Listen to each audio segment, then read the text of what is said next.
coming out. We're going to ask Reverend Stephen Rose, first press. Second press.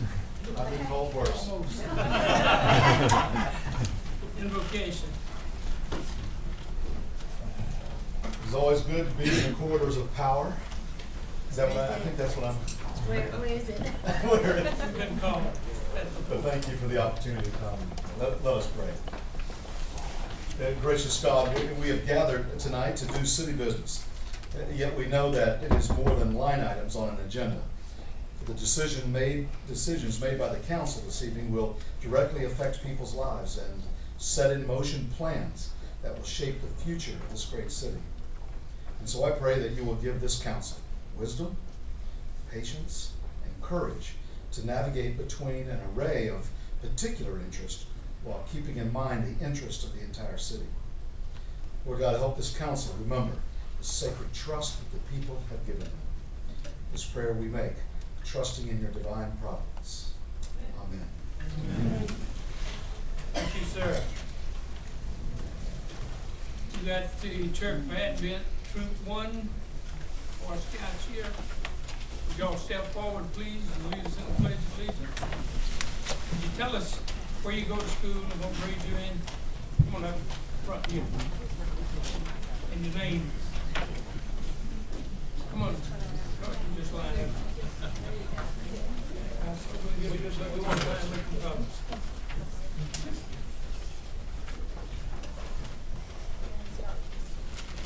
My name is Jason Price, and I go to McCracken Junior High.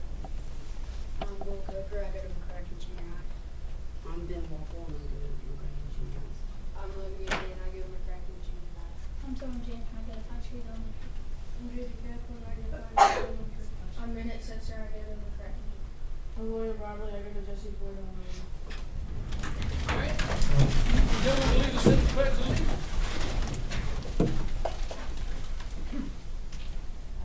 Allegiance to the flag of the United States of America and to the republic for which it stands, one nation, under God, indivisible, with liberty and justice for all. Thank you very much.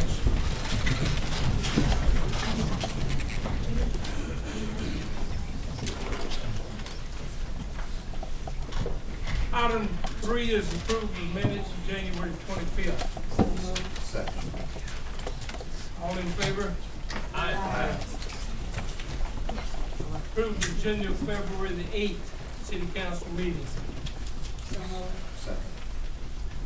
All in favor? Aye. No public comment? Item 6, we got special presentation. Ms. Spartanburg, Lacey Olson, Christine Spartanburg, Kelly Ackerton, presenter Terry Phillips, local executive director. Ms. Spartanburg, College here. Thank you, Mayor. Appreciate you letting us have the opportunity to come before you this evening. You've got the beauties and the beast. I'm the beast, I guess. But on January 16th, we selected 2 young ladies to represent Spartanburg during the next year. Kelly Atchison is a student at McCracken Junior High School. She's our Miss Spartanburg team. Lacey Olson is our Miss Spartanburg, and she's a student at Clemson University. Of course, these ladies are very beautiful, talented, intelligent, but also during this next year, they will be out in the community. Hopefully you'll see them a lot, making appearances, promoting their platform. Each contestant that competes is required to have a platform, an issue that they plan to promote during their year of service. So this evening, we're going to recognize them for just a minute or two and let you know about their platform and what they hope to accomplish during their year of service. So first, I'm going to ask Kelly to come forward to our Miss Spartanburg team, and whenever she's completed, Lacey will come forward. Thank you.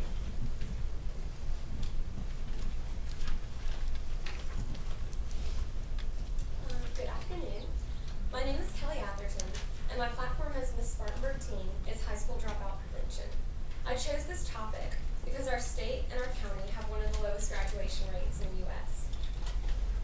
students at my school every day. They're achieving their academic goals, they're involved with sports, and they're just enjoying time with friends. But I also know that there are students who are considering dropping out by the time that they turn 17. A study at the National Dropout Prevention Center at Clemson University shows that dropout is always the result of a long process of disengagement that sometimes begins before a child enrolls in kindergarten. The study also shows that students usually drop out of school because of multiple reasons, not just one. Knowing these reasons can help us reach out to students in those circumstances. The same survey out of Clemson interviewed people who dropped out of school. Those people say they felt alienated from their school and they lost interest by the 9th or 10th grade. And they also missed or skipped class often the year before they dropped out. The amount of education someone has directly influences his or her income. On the average in the U.S., a person with no high school diploma earns about $18,000 a year. Someone with a high school diploma earns about $27,000 a year. With an associate's degree, about $37,000 a year, and someone with a bachelor's degree earns around $53,000 a year. Less than 60% of 9th graders finish high school, and we rank 48th in the nation for high school graduation. The first step to stopping high school dropout is early intervention. We can teach elementary age students that they must set small goals every day to reach big goals in the future. Parents have a responsibility too, like making sure their student has enough time and a place to do homework without distractions. However, parents may be dropouts themselves, and they may feel like they don't have the skills to help their student. That's where the community and schools can step in. I've seen firsthand how providing an opportunity for students to excel in school can encourage them to dream of becoming stable adults. I volunteer each week at the Boys and Girls Club at Arcadia Elementary School. The club provides after-school help with homework and a safe environment for students who might go home to an empty house or just hang around the city on the streets.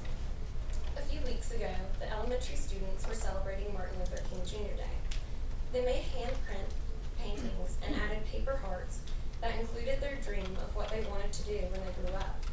They were thinking about their future and what the possibilities were for them. Many of the girls wanted to be teachers or famous singers or even moms. They weren't thinking about the steps that they have to take to get there or the costs that will be needed. They simply knew that they wanted to be successful.